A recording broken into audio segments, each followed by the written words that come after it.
Chris Trump, KojiPop.com, where we are watching, or you are watching, me play Entwined for a bit. This is on the PS4, just came out, just announced, and then out at the PS4 or the Sony press conference at E3 this week. And yeah, it was out, saw a little bit of it, and thought, hey, that looks kind of like Dyad a little bit, and I love Dyad so hard that I was like, well, you know, give it a go. And this isn't Dyad, it's something a little bit different. This is by a new label within Sony, or a new studio within Sony called Pixel Opus, I believe. It's a really small team. It's just a group of university graduates made this. It's on PS4 only right now, but it's coming to PS3 and Vita. So all your Sony platforms, I suppose it's all in Unity, so I suppose it's fairly easily scalable in that regard. And yeah, it's not really Dyad. It's much more chill. It kind of evokes Dyad and Child of Light and Rez. But I think even those games would consider this a little bit hipster. The idea is that you are controlling two lovers across different lifetimes, I guess. They call each level a lifetime, and this is the third one right now. I just played through the first two. They were pretty simple. And yes, they are two lovers for whatever reason torn asunder. These are the souls of the two lovers that I want to try and combine in an overall loving sensation of love, and not in a dirty way. So there's these two birds, one's on the left stick, one's on the right stick, and you sort of, I'm holding both sticks to the outer rim, so to speak, to the outer edge, and I'm just sort of rotating them so they go through these gates, they pick up these items, and they go through these blue bits. Every time they go through blue bits or pick up those little gem things, I gain love energy, I guess. I don't know, it goes by how clammy your hands are, I suppose. But I'm gaining the love energy, and what you want to do is fill the love meter up. If you imagine that Suda51 game killer is dead but less filthy, then that's what's going on here. You're filling up a love meter, is the idea. Although the game doesn't explicitly tell you that, I'm only going off what they said at the press conference. Yeah, then something else happens. So yeah, it's pretty simple. This is all there is and all there has been so far, anyway. Within the game, there's this the story mode. There's a challenge mode as well, so I'll show you that in a little bit. It's not too difficult. You don't really get penalized for missing these gates. You just get a little jolt of the controller and you lose the chain, and it's just like, hey, now you have to do this for longer, which is, I kind of feel these stages are a little bit long so far, a little bit too long. I filled up my right stick person, I have to fill up the left stick, nearly there, and I am, and then once they're full, I messed up. Once they're full, you hit L1 and R1 together, and then you have to do it all faster for a little bit. Yeah, I kind of feel these stages, I'm doing pretty well here, so I'm doing it fairly quickly. Are a little bit long, because, I mean, the backgrounds just loop, and so does the music. The music's very nice, the background's very nice, but they just loop over and over again until you get it right, basically, I think, you know. And then when you fuse together, you get this little flying bit, which is cool, and it's very pretty. So here we're flying through icebergs and stuff, so I guess these, oh, the northern lights, how lovely. So there's a nice little relaxing section. Again, there's no fear of failure in this bit. It's just, hey, you fly around, collect these little orbs, and you fill up the orbs, and then once that green thing's full, then I hit L1 and R1 again, and then I can just dick around for a bit, and and those orbs are like ink, so I can skywrite for a little while, and I haven't figured out how to do anything rude, so I'm just gonna spin around and do little loops, and then you go, oh, that's done now. So the camera swishes back, you can see what you've done, and then it opens up the exit, and you go on to the next one. So yeah, that's kind of the game.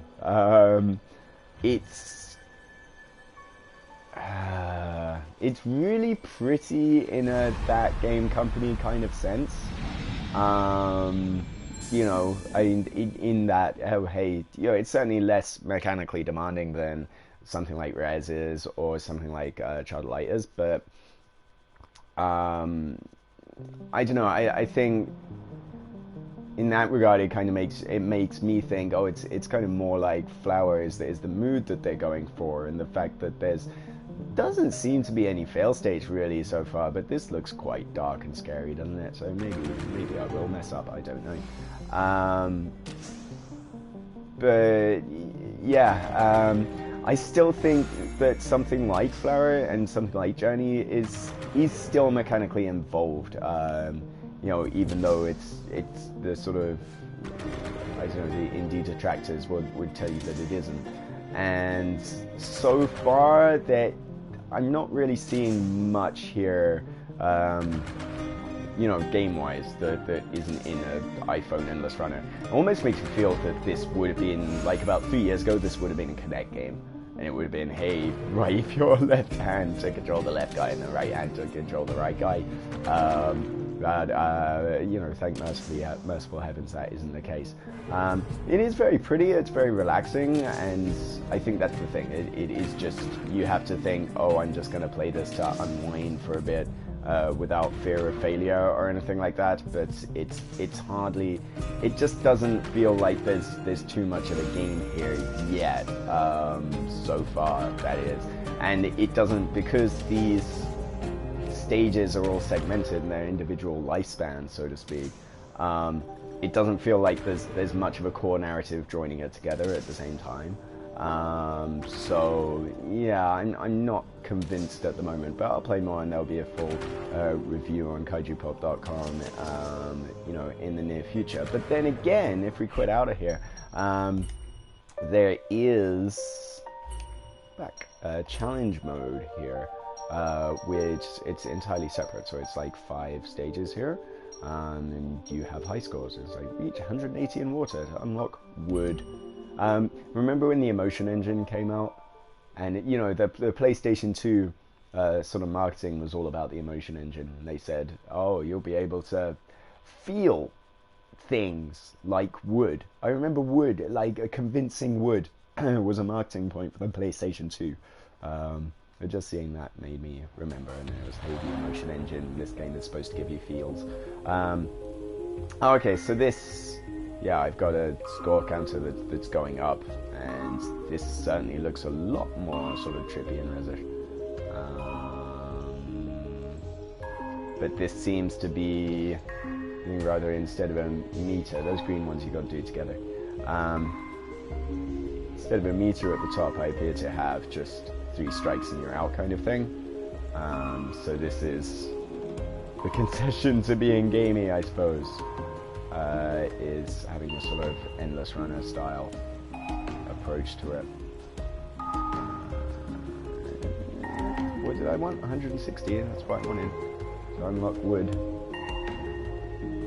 Come on, wood.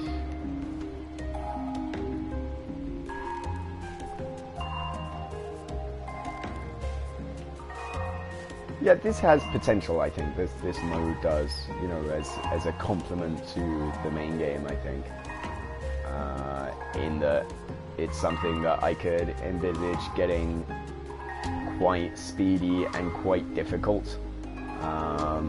Which kind of, I mean, that would go against the grain of the main sort of thrust of the story mode, so I can understand why that's not there and why it is more relaxing to play in the main story mode there, but no, I think if this sort of thing is here to complement it, then it's, you know, it becomes a better value proposition. At least it's not, you know, I don't know, $10 for a glorified interactive music video sort of thing.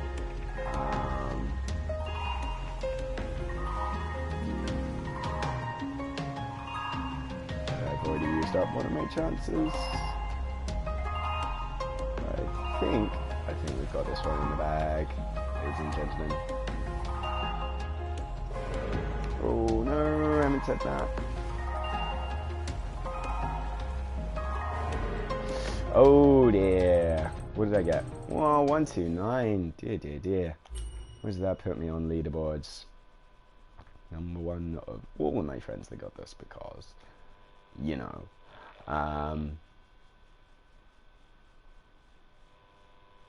Yeah, that's going to take ages to check. But yeah, that's Entwined. I'm not convinced. You know, it's I don't know, a complete enough package to make you drop your draw in the vein of that game company's kind of stuff. But certainly if you like that, I don't know, it's about to say if you like that kind of thing, but it's relaxing, it's cool, it's chilled out, and it might be worth a few minutes of your time. Maybe if you catch it cheap, but I don't know, I'll delve more into it, and there will be a full review on kaijupop.com in the near future. In the meantime, Chris Charlton for kaijupop.com. Thanks for watching. Bye bye.